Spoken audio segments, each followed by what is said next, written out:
All right, today is a coaching day because today I'm joined by yet another coach of Immortals. First loss in 5 games, but 4 out of 5 still pretty damn good. It's Guilhoto joining me on the post-game interview after their match against 100 Thieves. And I want to dive straight into this specific match. A lot of the times I do these post-games and it's not really interesting. This one, highly fascinating. There was flex picks all over the place.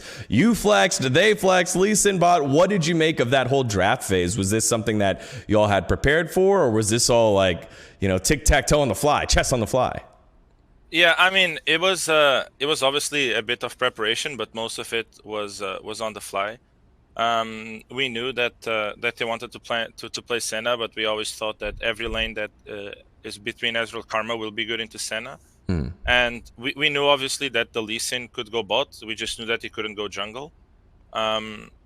So even though it was kind of like a bit out of surprise that it ended up being bot, because obviously we saw it in LCK, but it's like it's a champion that you have to master really well. And I think that if we go throughout the game, we would see, or my expectation would be that Lee would not be doing much, just because I feel like you have to be very proficient in this game, and I doubt who he is that proficient. I mean, we won't know, right? Because this game, it wasn't needed. Right. But then the flex picks is more, we knew the Irelia Gnar matchup is something that Revenge really likes, and we saw that we could fit perfectly the Ezreal Karma into bot, and Gwen into Diana. Gwen will be pretty good into champions that want to go in. So once we see their team comp outside of Azir, Gwen will do fine.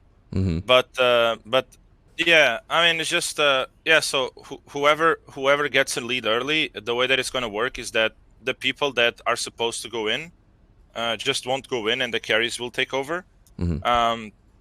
Because both teams are really good against champions that want to go in, right? So I think basically the bot fight was kind of deciding the game. If you win that fight, we win the game. If you lose that fight, we lose the game. We lost the fight. So then we neither us or them have a lot of ways to come back into the game. Yeah, looking back at that replay, it felt like you had the 3v2 collapse on the opposite side, and then they immediately turned the switch on, and 2 kills to the top side of the map, to the Gnar against the Irelia made it pretty tough for Revenge. They pushed the luck, didn't quite work out, and then, as you said, snowballed out of control. And boys and girls at home, Guilhoto is a damn good coach because he knew that it was played, Lee Sin bot was played in the LCK, only played 11 times ever in competitive play on the bottom side of the map. Last time it was played in the LCS was 2014. I think the first qualifiers for the spring, that was the last time it was played. It was played like 8 times. Yeah. Again, I think only played 3 times this year. In major and regional leagues. I think the last time it was played was also in the British ERL yesterday or 2 days ago. So, but the fact that you knew, it was played at LCK, I was like, that's pretty cool. All right, this capped off, though. Is also like a master of autofill, right? Right. This guy is... it's very curious. No, it's very Korean support, which I think is pretty good. And a lot of supports in other regions don't necessarily do it. Just playing a lot of autofill and get a better understanding of other champions and other roles. I think supports and junglers doing that is pretty beneficial.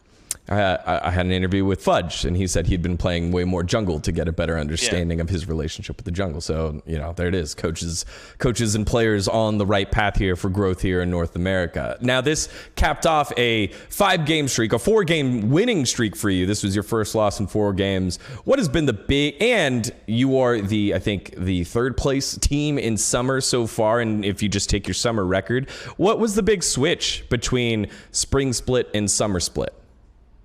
I think the big switch was the fact that we had an off season. Coming into spring, we had 1 week of practice before the split starts, because obviously of visa issues. And I think I was pretty bad on managing how to focus on improving on our concepts while having only 3 practice days and 3 games. So I think I was pretty bad managing that. So then we kind of like stagnate from the start, and then it became very hard to make progress. But on going into summer, we kind of had like a whole month of preseason where we worked on our concepts and how we want to play as a team, and I think that's showing, which means that if we have those basics already nailed down, then it also becomes easier for me to focus on smaller things to improve during the week, and even if it's only 3 days of practice, it helps us. So for me, that was the major switch. Other than that, obviously, like the team's booming kind of help us. I think TL has been playing much worse.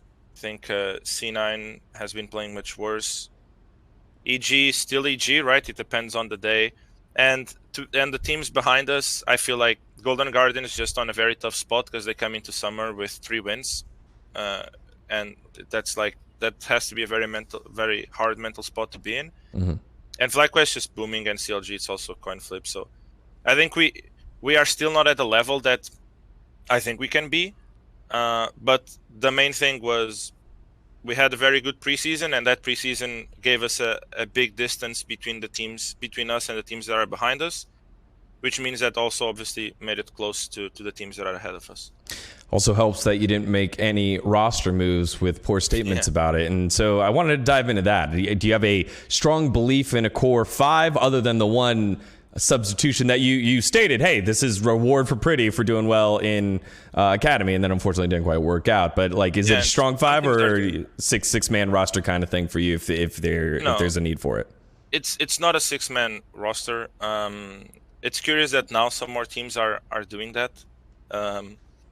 I think it's a good way to go if you're genuine about it, and it's not because the guy that you have there is just performing bad. If he is, then you should just probably be honest about it. Like, I think FlyQuest is pretty obvious that it's not a reward. It's just their team's not working, so they need to make a change. Mm-hmm. But I'm not necessarily a big fan of 6-man rosters.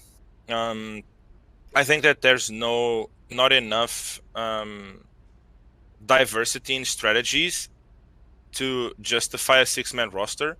I think there could be, but and including myself, I think coaching staffs are too safe to pursue those kind of different strategies. Sure. So then the necessity for a 6-man roster for me doesn't make much sense.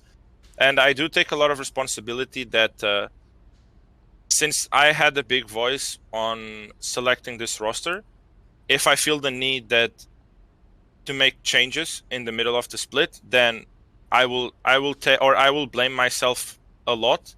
So I truly believe that I just need to do a better job to make this work, or at least that was my mindset going into the off season. Mm-hmm. And so far it has been working. Obviously things can change from one moment to the other really fast, but I'm not a big believer of 6-man roster for the reasons that I said. What is the major way? Because I would like to think that we've got a core top 4. Maybe it's just a top 3 in the TSM, TL, Cloud9, 100 Thieves. What's the one thing that Immortals needs to do to close the gap between them and y'all? To be honest with you, I think the gap's closed.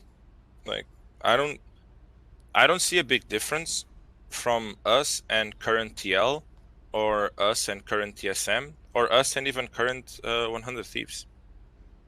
I think that right now the gap between teams in LCS is very short because everyone is really bad, including us. You know, it's just, I mean, it has to be. Everyone's just bad. So that means that once you go into the game, like, there's no guaranteed wins anymore.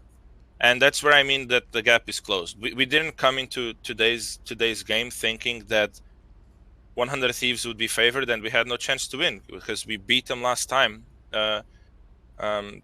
almost as convincingly as they beat us today. Right. So for me, I don't think there's necessarily a gap. I think they are a better team than us, but it's not like they are on a whole different level. I think no one is necessarily on a whole different level, And the thing that matters the most right now would be, I guess, consistency, where we are not as consistent as, for example, 100 Thieves, which I think is the most consistent team right now. Which doesn't mean that for us it's still like we are still in position to win before the game starts against any team. Well, Coach Guilhoto, I just wanted to say I think your improvement over this split has been extraordinary. A lot of fun to watch, a lot of fun to see the growth of Insanity, the tactics being employed, and it's great to have the opportunity to chat with you. My pick for Coach of the Split here so far. Thank you for your time, brother. Thank you. Have a good day.